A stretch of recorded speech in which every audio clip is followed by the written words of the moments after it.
하나님께서 저희들에게 주신 말씀은 계시록 22장 18절로 19절 말씀입니다. 계시록 22장 18절로 19절 말씀. 하나님 말씀입니다. 내가 이 두루마리의 예언의 말씀을 듣는 모든 사람에게 증언하노니 만일 누구든지 이것들 외에 더하면 하나님이 이 두루마리에 기록된 재앙들을 그에게 더하실 것이요 만일 누구든지 이 두루마리의 예언의 말씀에서 제하여 버리면 하나님이 이 두루마리에 기록된 생명나무와 및 거룩한 성의 참여함을 제하여 버리시리라. 아멘.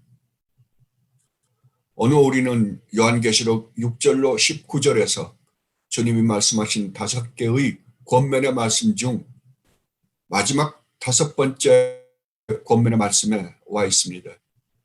이 말씀에 대해 오늘 살펴보고 다음 주에는 20절로 21절 말씀을 살펴보는 것으로 요한계시록은 끝이 날 것입니다. 우리가 요한계시록을 시작한 것은 성경 공부를 통해서였습니다. 그런데 도중 여의치 않은 코로나 바이러스로 말미암아 팬데믹으로 19장까지만 공부하고 더 이상 요한계시록을 공부하지 못하게 되었습니다. 그런데 여러분의 권유로 20장, 22장은 설교로 대신하게 되었습니다. 그런데 20장으로부터 22장을 설교하면서 저는 정말로 놀라운 은혜를 받았습니다. 성경 공부 때와는 또 다른 더 세밀한 은혜를 받게 되었던 것입니다. 그것은 설교를 준비하다 보니까 더 디테일한 부분까지 살펴볼 수 있기 때문입니다. 그리고 계시록 21장 1절로 22장 5절에서는 저를 비롯하여 예수 그리스도 안에서 구원받은 성도들이 얼마나 영광스러운 존재이며 얼마나 엄청난 축복을 받은 존재인지를 깨닫게 되므로 이 세상을 보는 눈이 조금 더 달라졌습니다. 그러므로 여러분은 21장 1절로 22장 5절 말씀을 자주 묵상하므로 여러분의 존재가 얼마나 영광스럽고 엄청난 축복 가운데 있는 존재인지를 깨닫고 이 세상 사는 동안 주님이 우리에게 제공하신 그 길로 한 발짝 한 발짝 주님 나라로 걸어가는 여러분이 되시기를 진심으로 바랍니다. 전 번연이 철로역정에서 소개하셨던 하나님 나라만을 바라보며 하루하루를 살아가는 여러분이 되시기를 진심으로 바랍니다. 이것에 대해 사도 바울도 빌립보에 보내는 편지 3장 7절로 14절에서 이렇게 고백하셨습니다. 그러나 무엇인지 내게 유익하던 것을 내가 그리스도를 위하여 다 해로 여길 뿐더러 또한 모든 것을 해로 여김은 내 주 그리스도 예수를 아는 지식이 가장 고상하기 때문이라. 내가 그를 위하여 모든 것을 잃어버리고 배설물로 여김은 그리스도를 얻고 그 안에서 발견되려 함이니 내가 가진 의는 율법에서 난 것이 아니요 오직 그리스도를 믿음으로 말미암은 것이니 곧 믿음으로 하나님께로부터 난 의라. 내가 그리스도와 그 부활의 권능과 그 고난의 참여함을 알고자 하여 그의 죽으심을 본받아 어떻게 해서든지 죽은 자 가운데서 부활에 이르려 하노니 내가 이미 얻었다 함도 아니요 온전히 이루었다 함도 아니라 오직 내가 그리스도 예수께 잡힌 바 된 그것을 잡으려고 하노라. 형제들아 나는 아직 내가 잡은 줄로 여기지 아니하고 오직 한 일, 즉 뒤에 있는 것은 잊어버리고 앞에 있는 것을 잡으려고 표대를 향하여 그리스도 예수 안에서 하나님이 위에서 부르신 부름의 상을 위하여 가노라. 아멘. 여러분도 이런 마음가짐을 가지고 살아가시기 바랍니다.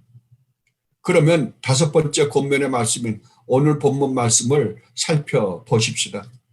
오늘 말씀을 다시 한번 읽어보도록 하겠습니다. 내가 이 두루마리의 예언의 말씀을 듣는 모든 사람에게 증언하노니 만일 누구든지 이것들 외에 더하면 하나님이 이 두루마리에 기록된 재앙들을 그에게 더하실 것이요 만일 누구든지 이 두루마리의 예언의 말씀에서 제하여 버리면 하나님이 이 두루마리에 기록된 생명나무와 및 거룩한 성에 참여함을 제하여 버리시리라. 아멘. 그런데 오늘 말씀을 조금만 세밀히 들여다보면 이 말씀은 이미 우리가 살펴본 첫째로부터 네 번째 권면의 말씀과는 사뭇 다름을 느끼게 됩니다. 그것은 오늘 말씀을 권면의 말씀이라기보다는 차라리 경고의 말씀처럼 들리기 때문입니다. 그렇다면 이 경고의 말씀처럼 보이는 이 말씀이 왜 권면의 말씀이 될 수 있는가? 대해 공부해 보도록 하겠습니다. 이것을 이해하기 위해서 우리는 이 편지를 사도 요한이 누구에게, 그리고 그들이 어떠한 상태에 있기에 이 편지를 써야만 했는지에 대해 알아야 할 것입니다. 그래서 우리는 이미 공부한 것이지만 이 편지의 수신자와 그들이 어떠한 환경에서 살고 있었는지, 그리고 그들에게 하나님께서 이 편지를 왜 밤모섬에 귀양가 있는 사도 요한에게 쓰라고 하셨는지에 대해 간단하게나마 다시 한번 살펴보도록 하겠습니다. 이 편지는 당시 소아시아에 있는 7교회, 즉 에베소, 서머나, 버가모, 도아디라, 사대, 빌라델비아, 라오디게아 교회에게 쓰신 편지입니다. 그러니까 이 편지는 곧 교회에게 쓰신 편지입니다. 그러니까 수신자가 누구냐 그러면은 교회입니다. 성도들입니다. 그러나 이 편지는 이 교회만 보낸 편지가 아니라는 사실을 여러분은 이미 아십니다. 이 편지는 당시 소아시아는 물론 예루살렘 그리고 로마 교회까지, 즉 이 세계에 있는 모든 교회에게 보낸 우리 주님 예수 그리스도의 편지입니다. 그렇다면 당시 이 교회들은 어떤 상황에 처해 있었습니까? 예, 이들은 엄청난 핍박 가운데 처했습니다. 네로 황제가 교회의 1차 핍박자였다고 한다면 지금 이들이 살고 있는 AD 90년대 후반은 네로 황제보다 더 무시무시하게 교회를 박해한 도미티안 황제가 다스리고 있었던 시대였습니다. 극히 아주 몇몇 교회들을 제외하고는 전반적으로 모든 교회가 엄청난 핍박의 회오리 가운데 있었습니다. 첫째는 유대교에서 기독교로 개종한 유대인 신앙인들은 유대인들로부터 엄청난 핍박을 받았을 뿐만 아니라 이방인 성도들도 각자가 처해 있는 나라의 백성들로부터 엄청난 핍박을 받았던 것입니다. 이러한 사실은 여러분이 데살로니가 교회에 보낸 편지를 읽어보면 잘 알 수 있습니다.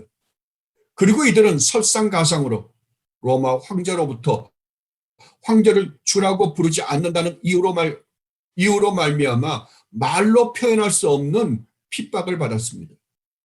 거의 모든 성도들은 예수님을 주라고 부른다는 것으로, 그리고 이들이 행하는 성찬으로 말미암아 이들이 사람의 살을 먹고 피를 마시는 자들이라고 오해하여 모든 재산을 빼앗았을 뿐만 아니라 가족 모두가 잡혀가기도 하고, 어떤 집안에서는 아버지가 혹은 어머니가 혹은 자녀들이 잡혀가서 감옥에 갇히기도 하고 화형에 처해 죽기도 하고 칼에 맞아 죽기도 하고 혹은 콜리세움에서 사람들의 구경거리가 되어 굶주린 사자나 사냥개의 밥이 되어 죽기도 하였던 것입니다. 여러분, 이 장면을 한번 상상해 보십시오. 콜리세움에는 수많은 로마의 높은 사람들과 시민들로 가득 채워져 있습니다. 그런데 잡아온 성도들을 콜리세움 광장 안으로 들여보냅니다. 얼마나 많은 숫자인지는 몰라도 수많은 성도들이 콜리세움 광장에 들어옵니다. 그런데 조금 있다가 굶주린 여러 마리의 사자를 풀어 콜리세움 안으로 들여보냅니다. 이 굶주린 사자들이 어떻게 할까요? 예, 성도들을 향하여 돌진합니다. 성도들은 이 사자들을 피해 도망다닙니다. 그런데 이런 광경을 보고 있는 로마 시민들은 좋다고 깔깔대며 웃고 야단 법석을 떱니다. 한 명, 두 명 사자밥이 되어 갈기갈기 찢겨서 죽어나갑니다. 그리고 어떤 때는 사냥개들을 풀어서 이런 짓거리를 즐깁니다. 그래서 성도들은 이들을 피해 산으로 들어가 동굴들을 파서 숨어 지냅니다. 그런데 동굴 속은 햇빛이 한 줄기도 들어오지 않아서 결국에는 악성 피부병이나 이런저런 병에 걸려 죽어나갑니다. 그리고 어떤 성도들은 산속으로 도망가 살다가 죽기도 합니다. 이러한 상황 속에 있는 성도들에 대해 히브리서 기자는 11장 35절로 38절에서 이렇게 증언하고 있습니다. 여자들은 자기의 죽은 자들을 부활로 받아들이기도 하며 또 어떤 이들은 더 좋은 부활을 얻고자 하여 심한 고문을 받되 구차히 풀려나기를 원하지 아니하였으며 또 어떤 이들은 조롱과 채찍질 뿐 아니라 결박과 옥에 갇히는 시련도 받았으며 돌로 치는 것과 톱으로 켜는 것과 시험과 칼로 죽임을 당하고 양과 염소의 가죽을 입고 유리하여 궁핍과 환난과 학대를 받았으니 이런 사람은 세상이 감당하지 못하느니라. 그들이 광야와 산과 동굴과 토굴에 유리하였느니라. 아멘. 여러분, 우리 믿음의 선배들이 예수님이 우리를 구원하시기 위해 이 땅에 오신 하나님이시여 참 인간이 되시어 십자가를 지시고 부활하셨다는 이 사실을 믿는다는 것 때문에 이런 엄청난 핍박과 환난 가운데 처하게 되므로 자신의 신앙을 버리지 않고 그럼에도 불구하고 자신의 신앙을 버리지 않고 죽음을 각오하고 이 신앙을 지켜내어 지금까지 이 복음을 전하여 주심으로 우리가 믿어 구원을 얻었다는 것에 대해 여러분들은 어떻게 생각하십니까? 아니, 여러분은 어떤 마음으로 신앙생활을 하고 계십니까? 그렇다면 이런 핍박 가운데 있었던 교회들 가운데서는 어떤 반응들이 일어났을까요? 예, 어떤 교회들은 끝까지 신앙을 잘 지킨 교회들이 있는 반면 어떤 교회들 중에는 배교하고 떠나는 사람들도 있었고 또 어떤 교회들은 적당한 선에서 세상과 타협하며 신앙생활을 유지하는 교회들도 있었습니다. 그리고 어떤 교회들은 이단들이 들어와 또 다른 이상한 혼합 기독교를 만들어 버린 교회들도 있었고 또 어떤 교회들은 올바른 교리와 이단 교리를 함께 유지시키며 신앙생활을 하는 교회들도 있었습니다. 이것이 이들이 처해했던 전체의 상황이었습니다. 그렇다면 하나님께서 이런 상황에 있는 교회들에게 반모섬의 귀양가 있는 사도 요한으로 하여금 묵시들을 보여주시고 이들에게 편지를 하라고 하셨다면 왜 이 편지를 이들에게 보내라고 하셨을까요? 이들을 겁주시기 위해서요? 아니면 이들을 위로하고 바른 신앙 생활을 하게 함으로 인내를 가지고 그들의 신앙을 지켜 모든 고난을 끝까지 견디게 하시기 위함이었을까요? 예, 당연히 비록 그들이 수많은 위협과 박해와 이단의 위험에 노출되어 있지만 인내하고 바른 신앙을 하게 하기 위해서였을 것입니다. 그렇다면 하나님이 이들에게 무엇을 가르쳐 주셔야만 하셨을까요? 예, 첫째로는 이들이 고난받는 것이 하나님의 뜻이었다는 것을 가르쳐야 했을 것입니다. 그렇다면 우리는 이런 질문을 할 수 있을 것입니다.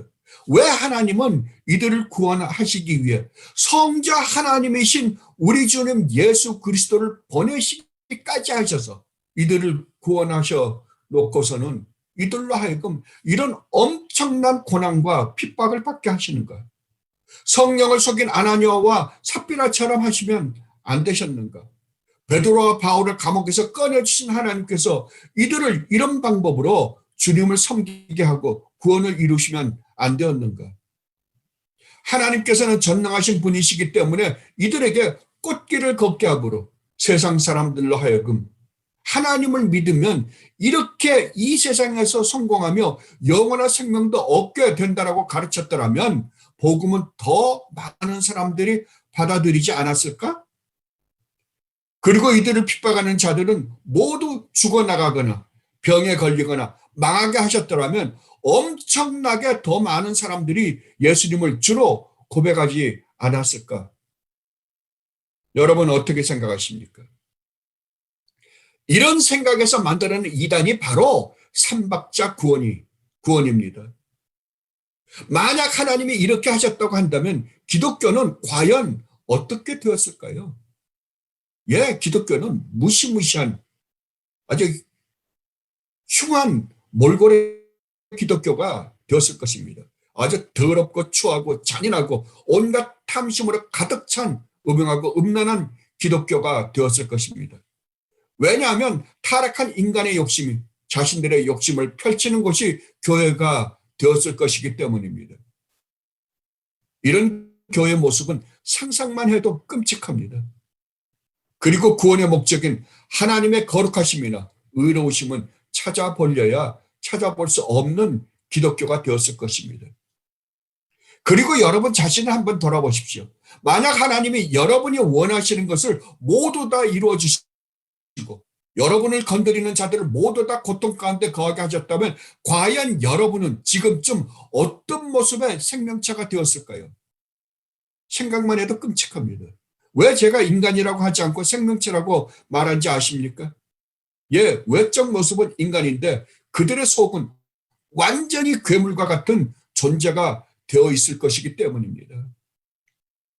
그러니까 하나님께서는 왜 이런 방법으로 성도들을 인도하시는지에 대해 가르쳐 주셔야만 하셨을 것입니다. 이것에 대해 히브리서 기자가 아주 잘 설명해 주셨습니다. 히브리서 12장 5절로 13절 말씀입니다. 히브리서 12장 5절로 13절 말씀입니다. 또 아들들에게 권하는 것 같이 너희에게 권면하신 말씀도 잊었도다.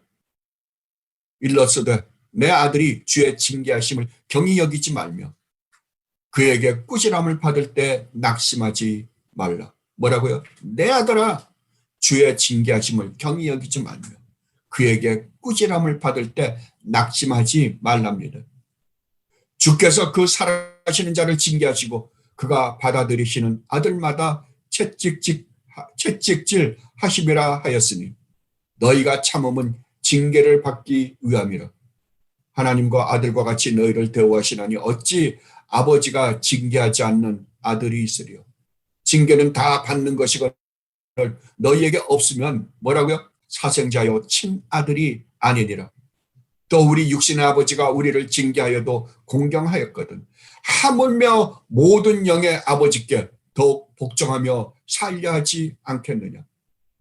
그들은 잠시 자기의 뜻대로 우리를 징계하였거니와 오직 하나님은 우리의 유익을 위하여, 그 유익이 뭡니까? 그의 거룩하심에 참여하게 하시느니라. 왜 그렇다고요? 왜 우리를 징계하고 고난 가운데 두신다고요? 예, 구원의 목적이 거룩이기 때문이다 라고 말씀하십니다. 무릇 징계가 당시에는 즐거워 보이지 않고 슬퍼 보이다. 후에 그로 말미암아 연단받은 자들은 의와 평강의 열매를 맺게 하시기 위함이다. 아멘. 그러므로 너희가 하나님이 비록 너희를 징계하신다고 하더라도 그 당시에 어렵고 힘들다고 하더라도 아프다 하더라도 피곤한 삶과 연약한 무릎을 일으켜 세우고 너희 발을 위하여 곧은 길을 만들어 저는 다리로 하여금 어그러지지 않고 고침을 받게 하라. 아멘. 바로 이것입니다. 하나님이 우리를 구원하신 목적은 우리를 거룩하고 의롭고 선하신 하나님의 형상을 회복시키는 것이었습니다. 그래서 거룩하신 하나님과 아름다운 관계를 가지고 하나님의 영광 가운데서 영원히 살게 하시는 것이 하나님의 창조 목적이요 구원 목적이셨기 때문에 이 일을 위하여 우리를 고난에 처하게 하신 것입니다. 그리고 두 번째로 성도들에게 가르쳐 주시고 싶으신 것은 하나님의 성도들을 구원하여 주시고자 하시는 축복은 타락한 이 세상의 것이 아니라 하나님 나라에서의 영광과 축복이라는 것을 알게 주시고 싶으셨던 것입니다. 타락한 이 세상은 이미 하나님이 원하시는 세상이 아니기 때문에 하나님께서는 온전히 거룩하고 의롭고 선한 나라를 준비시켜 놓으시고 고난을 통하여 이 세상의 것이 아닌 거룩한 하나님 것들을, 하나님 나라의 것들을 소망하게 하시기 위함이셨습니다. 그래서 하나님께서는 하나님 나라의 영광을 보여주셨던 것입니다. 그래서 하나님께서는 계속해서 인해재앙, 나팔재앙, 그리고 대접재앙 가운데서 살고 있는 성도들에게 하나님 나라에서 성도의 모습을 보여주심으로 올바른 신앙생활을 하게 하신 것입니다. 그리고 이제 편지를 끝맺음 하시면서 마지막으로 권면의 말씀을 하신 것입니다. 그렇다면 오늘 본문인 이 다섯째 말씀도 권면의 말씀입니까? 예, 그렇습니다. 분명 문장 자체는 경고의 말씀의 형식을 빌렸지만 권면의 말씀입니다. 그것은 우리가 이 말씀을 깊이 살펴보면 알게 될 것입니다. 오늘 우리가 읽은 이 18절로 19절 말씀은 이미 구약에서 말씀하신 것을 인용한 구절입니다. 그것은 신명기 4장 1절로 2절, 그리고 12절로 32절, 그리고 29장 19절로 20절 말씀을 인용한 것입니다. 그렇다면 우리가 먼저 알아야 하는 것은 신명기는 언제 쓰였고 또 누가 썼는가 하는 것입니다. 여러분이 이미 아시는 것처럼 신명기는 이스라엘 백성을 애굽에서 인도해낸 모세가 쓰신 책입니다. 모세가 쓴 책이 5권이 있는데 그것은 창세기, 출애굽기, 레위기, 그리고 마지막 민수기, 그리고 마지막으로 신명기를 쓰신 것입니다. 그렇다면 신명기는 창세기서부터 이스라엘 백성이 애굽에서 나와 가나안에 들어가기 바로 전에, 광야에서 요단강을 건너 가나안으로 들어가기 바로 전에 마지막으로 쓰신 책입니다. 그렇다면 요한계시록은요? 예, 창세기로부터 시작해서 우리 주님 예수 그리스도로 말미암아 애굽, 즉 죄악된 세상으로부터 구원함을 받아 광야에서 하나님 나라에 들어가기 전에 있는 성도들에게, 교회들에게 쓰신 책입니다. 얼마나 아름다운 구조입니까? 그러니까 창세기서부터 신명기까지는 창세기서부터 우리 주님 예수 그리스도 안에서 계시록까지를 모형으로, 예표로 보여준 것입니다. 그렇다면 이 요한계시록 다음에 하나님의 말씀이 있을 수 있을까요? 없습니다. 하나님 말씀은 요한계시록은 끝입니다. 요한계시록으로 완결된 것입니다. 그래서 완성된 하나님 나라의 모습을 계시록 21장 1절로 시작해서 22장 5절을 통하여 우리에게 보여주신 것입니다. 그렇다면 신명기에서 하나님이 이 말씀을 왜 하셨는가를 살펴보면 우리는 오늘 본문이 무엇을 의도하고 말씀하셨는지에 대해 알 수 있을 것입니다. 먼저 신명기 4장 1절로 2절, 12장 32절 말씀과 신명기 29장 19절로 20절 말씀을 한번 읽어보도록 하겠습니다. 먼저 신명기 4장 1절로 2절과 12장 32절 말씀입니다.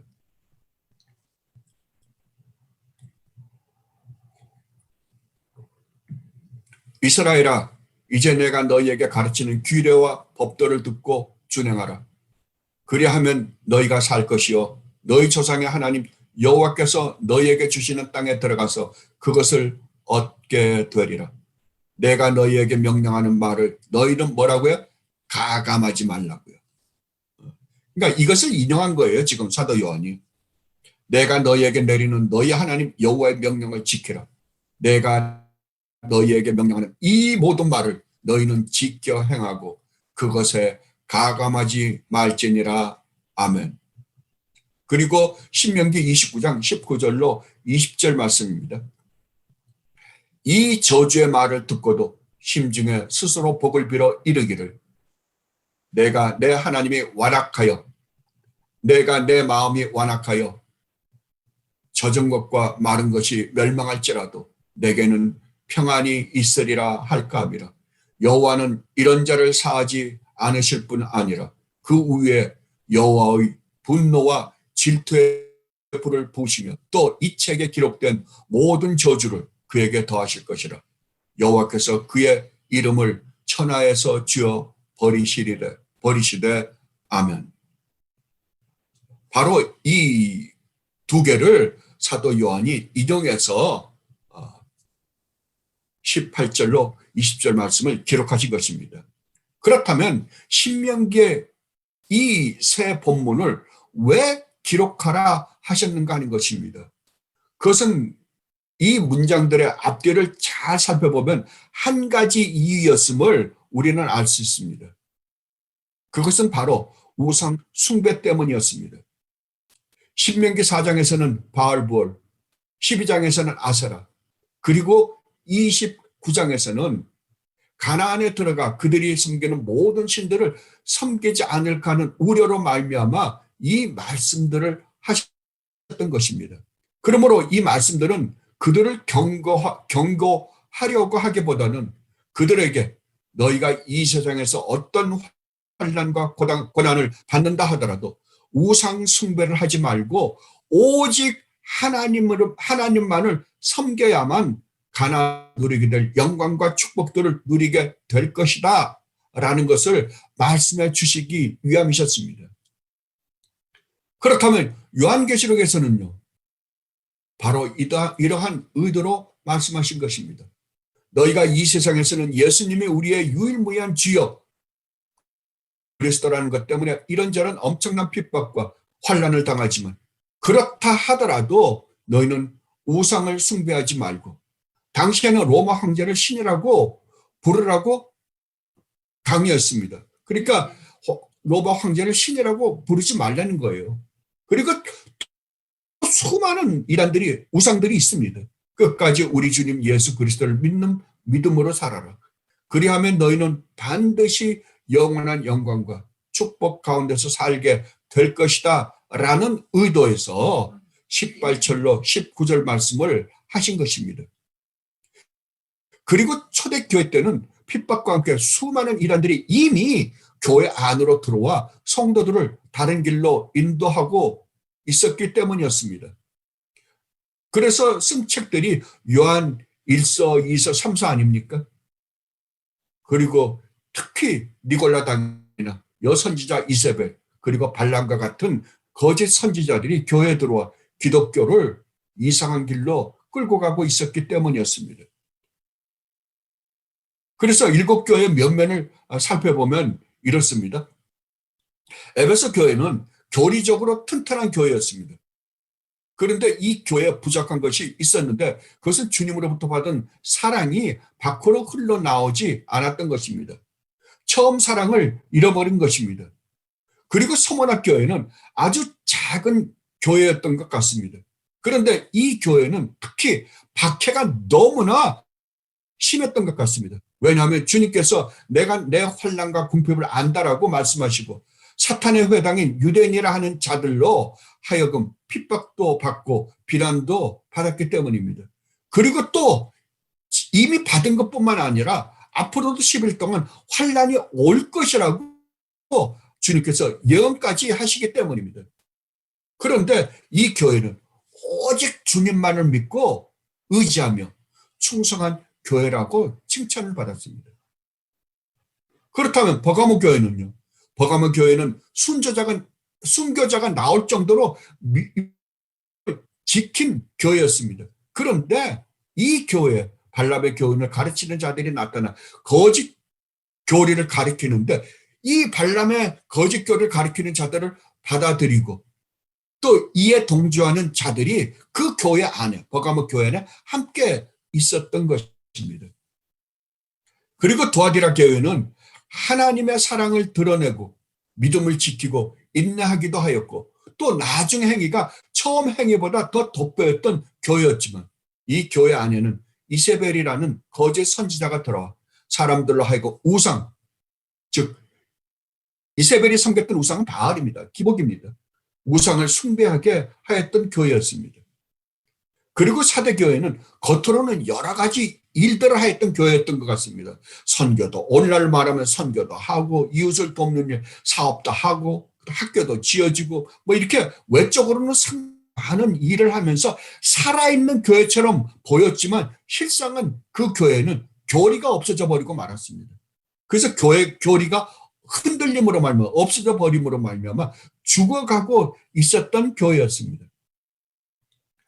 그리고 빌라델비아 교회는 여러분이 아시는 것처럼 아주 작은 교회였습니다. 작은 교회였기 때문에 아무것도 할 수 없는 교회였습니다. 그런데 그 작은 능력으로 아무것도 할 수 없는 교회였지만 그들은 자기들의 믿음을 굳게 지킴으로 모든 이란들을 들어오지 못하게 잘 막았을 뿐만 아니라 환난도 잘 인내하며 견디었던 교회였습니다.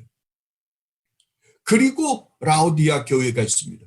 라오디아 교회는 거의 핍박이 없었고 또 이 교회는 당시로는 최고의 대형 교회였던 것 같습니다. 왜냐하면 신자의 숫자가 3,000명이 넘었다고 합니다. 그리고 이 교회는 굉장히 부유한 교회였답니다. 그래서 부족한 것이 조금 더 없었던 교회였던 것입니다. 그런데 이 교회가 어떻게 됐습니까?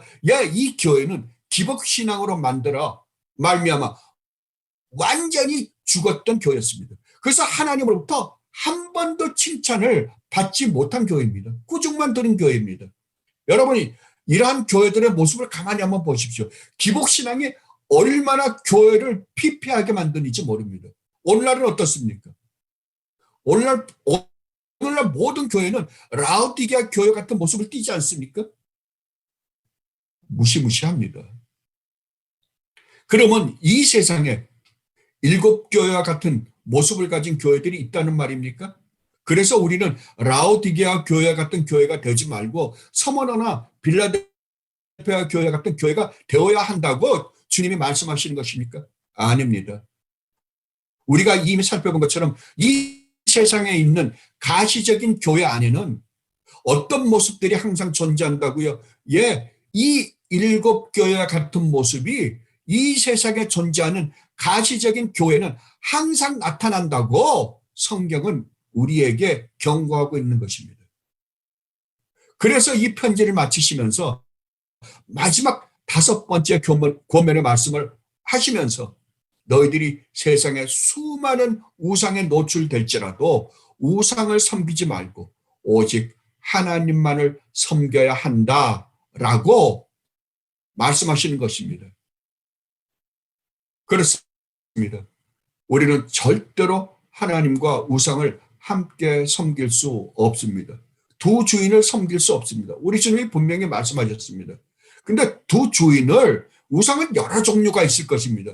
그런데 특별히도 두 주인을 누구라고 주님이 말씀하시냐 그러면은 하나님과 돈이라고 말씀을 하십니다. 그리고 너희가 하나님을 섬기면 우상을 버릴 것이고 우상을 섬기면 하나님을 버릴 것이라고 우리 주님이 분명히 말씀하셨습니다.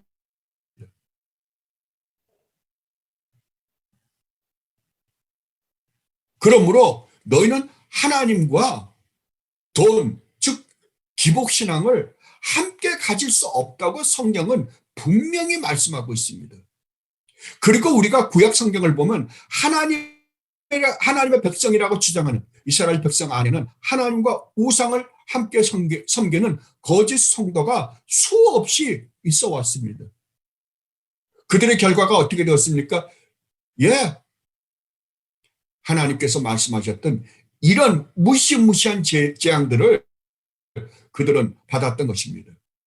이와 같이 오늘날 교회 다니는 사람 중에도 그리스도를 믿는다고 고백하지만 우상도 함께 숭배하는 사람들이 부지기수로 있습니다.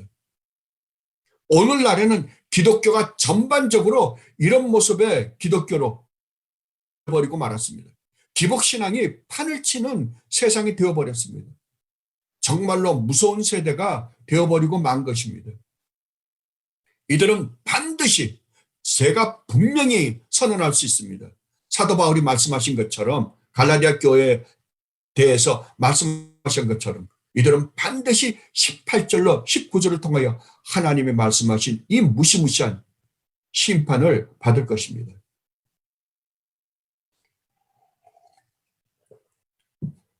그러나 참 성도는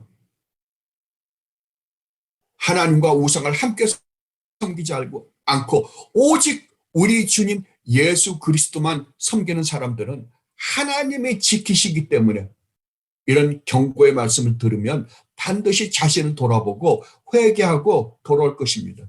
왜냐하면 그 안에 계신 성령 하나님께서 역사하시기 때문입니다. 그러나 참 성도가 아닌 사람들은 이런 말씀에도 전혀 개의치 않고 자신이 이 세상에서 성공할 수만 있다면 주님과 함께 우상을 섬기고 있는 모습을 여러분들은 얼마든지 봅니다. 그렇다면 오늘날에 하나님 말씀에 더하거나 빼서 하나님 말씀을 왜곡시키는 자들이 누구인가 간단하게 살펴보도록 하겠습니다. 기복신앙은 하나님 말씀에 이 세상의 복을 더한 이단입니다. 이 기복신앙이 오늘날 우리 한국을 덮쳐버렸습니다. 그리고 수많은 이단들을 낳았습니다. 영생교, 구원파, 전도감, 문선명, 이성명, 이명범, 신천지, 말씀보존학회 등등 수없이 많습니다. 그러니까 이들이 기복신앙을 가르치는 정통이라고 하는 교회들을 향하여 성경을 놓고 누가 이단인지 따져보자고 덤벼드는 세상이 되어버렸습니다. 이들이 보기에 어차피 모두가 다 이단이기 때문입니다.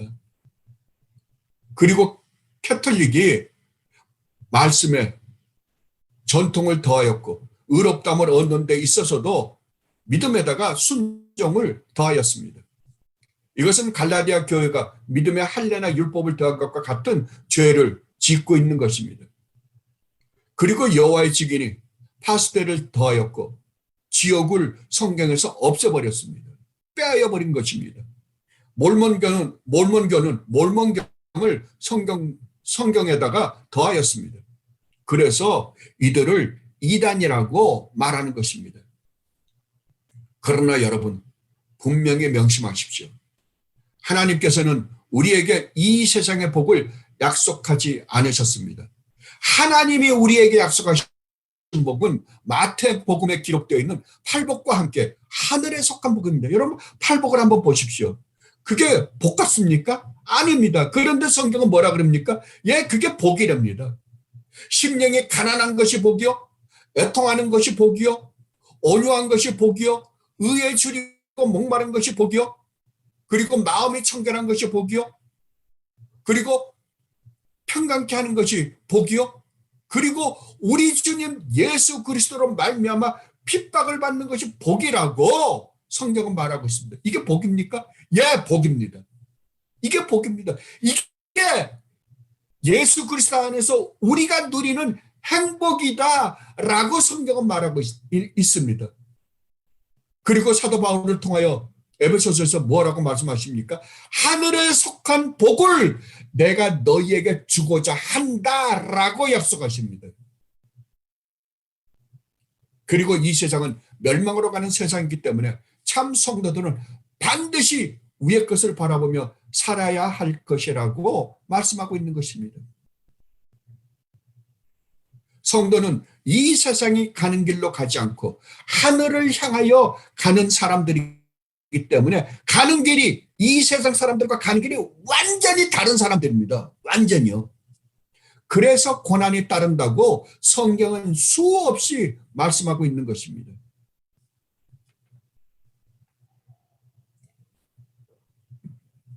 너희가 세상에 속하였다면 세상이 자기의 것을 사랑할 것이나 너희는 세상에 속한 자가 아니요 도리어 내가 너희를 세상에서 택하였기 때문에 세상이 너희를 미워하느니라. 이것을 너희에게 이르는 것은 너희로 내 안에서 평안을 누리게 하려 함이라. 세상에서는 너희가 뭐라고요? 환난을 당하나 담대하라. 환난을 제해주겠다는 거 아니에요. 없애주겠다가 아니라 환난을 당하나 담대하라. 왜냐하면 내가 세상을 이겼기 때문이다. 제자들의 마음을 굳게 하여 이 믿음에 머물러 있으라 권하고 또 우리가 하나님 나라에 들어가려면 많은 고난을 겪어야 할 것이라. 고난을 겪으렵니다. 그리스도를 위하여 너에게 은혜를 주신 것은 다만 그를 믿어 하나님 나라의 은혜를, 하나님 나라의 축복을 받을 뿐만 아니라 어떻게 한다고? 또한 그를 위하여 고난도 받게 하심이를. 그러므로 내가 우리 주를 증언함과 또는 주를 위하여 갇힌 자 된 나를 부끄러워하지 말고 오직 하나님의 능력을 따라 복음과 함께 뭐라고요? 고난을 받으라고요. 그리스도 예수 안에서 경건하게 살고자 하는 자는 박해를 받으리라. 여러분, 성경은 분명하게 말씀하고 있습니다. 기복을 약속하고 있지 않습니다. 이와 같이 성경은 참 성도에게는 이 세상에서 모든 것이 잘 되는 것이 아니라 고난이 있을 것이라고 말씀하고 있습니다. 그래서 인내가 필요한 것입니다. 여러분, 우리가 사는 이 세상은 우상으로 가득 차 있습니다. 그런데 이 우상이 교회까지 들어와 팔을 치고 있습니다. 이때 우리가 어떻게 해야 한다고요? 예, 이 세상이 아니라 하나님 나라를 소망하며 살아야 한다고 우리 주님은 말씀하고 있습니다. 그러니까 이 세상에서는 고난받을 것이라고 말씀하십니다. 그러나 하나님이 우리에게 주시겠다고 약속하신 약속은 이 세상의 것이 아닌 하나님 나라의 영광이 우리를 기다리고 있다고 성경은 말씀하고 있습니다.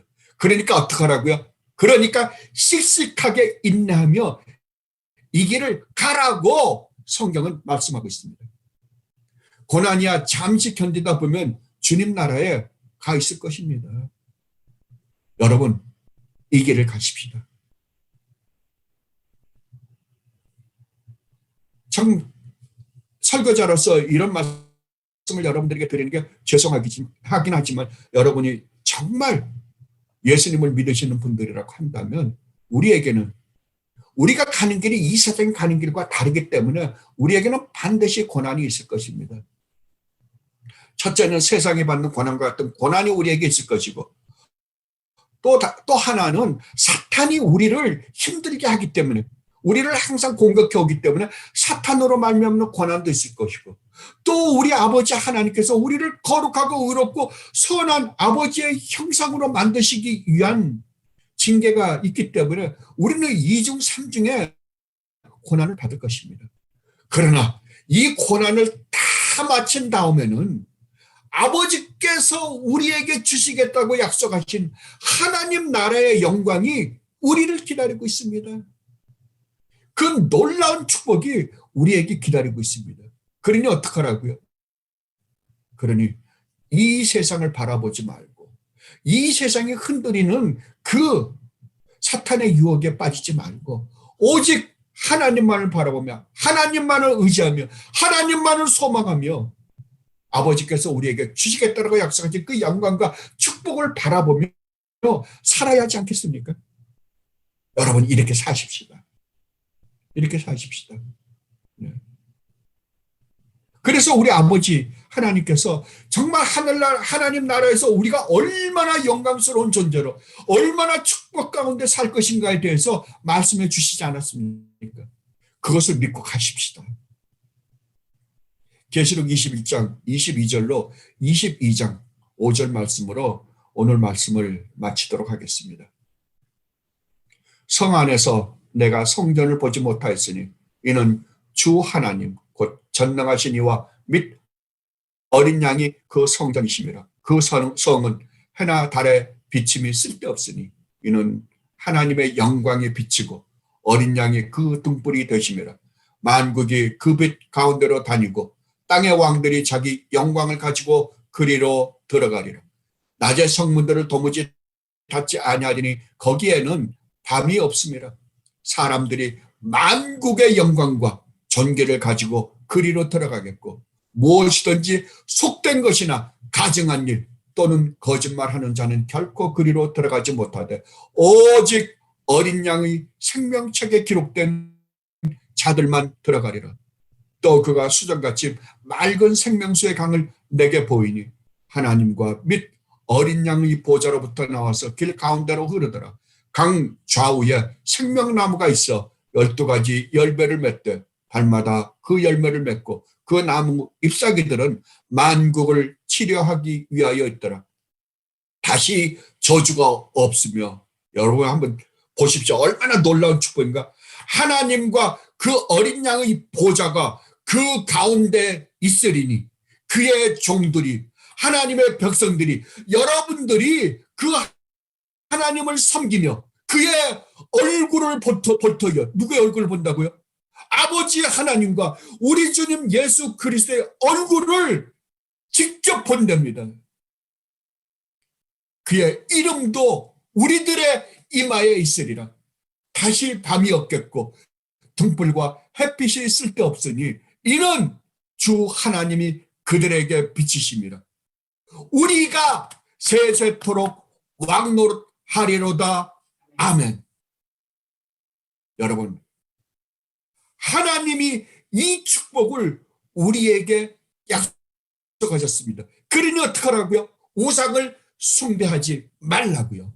오직 하나님만을, 우리 주님 예수 그리스도만을 의지하며 우리 주님만을 섬기며 우리 주님 한 분만을 바라보며 살라고요. 이렇게 사십시다. 아버지께서 어떻게 더 이상 설명하시겠습니까? 이렇게까지 자세하게 설명해 주셨는데요. 가십시다. 그 영광의 나라로 하루하루를 살아가십시다. 이 축복 가운데 살아가는 여러분들이 되시기를 진심으로 바랍니다. 기도하겠습니다. 아버지 하나님, 무슨 말을 더 할 수 있겠습니까? 아버지, 너무나 고맙습니다. 너무나 고맙습니다. 영원의 영광과 존귀와 찬양을 받으시옵소서. 감사하며 우리 주님 예수 그리스도 이름으로 기도드리옵나이다.